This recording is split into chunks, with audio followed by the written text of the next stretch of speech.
ముఖ్యమంత్రి చంద్రబాబు విలక్షణ తీరు ప్రజలను ఆకట్టుకుంటుంది.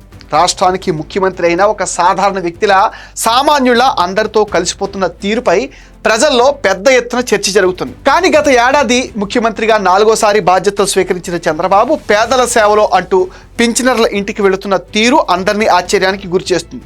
ప్రతి నెల 1వ తేదీన పేదల సేవలో కార్యక్రమం కింద గ్రామాలకు వెళుతున్న చంద్రబాబు పేద ప్రజల కష్ట సుఖాలు తెలుసుకోవటం, వాటి పరిష్కారానికి తక్షణమే అధికారులను ఆదేశిస్తుండటం విశేషం.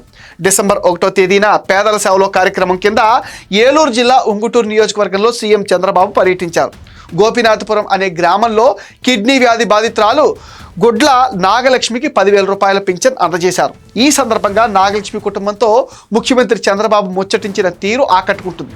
తమ ఇంట్లో ముఖ్యమంత్రి చంద్రబాబు పావుగంట గడపటం తమను ఆశ్చర్యానికి గురి చేస్తుందని నాగలక్ష్మి ఆనందం వ్యక్తం చేశారు.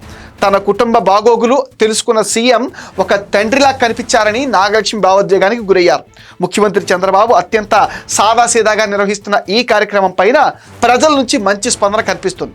ప్రతి నెల ఏదో ఒక గ్రామంలో నిరుపేదలతో ముఖ్యమంత్రి మాట్లాడటం వల్ల ప్రజల జీవన ప్రమాణాలు మెరుగయ్యే కీలక నిర్ణయాలు తీసుకోవడానికి ఉపయోగపడుతుందని పరిశీలకులు వ్యాఖ్యానిస్తున్నారు.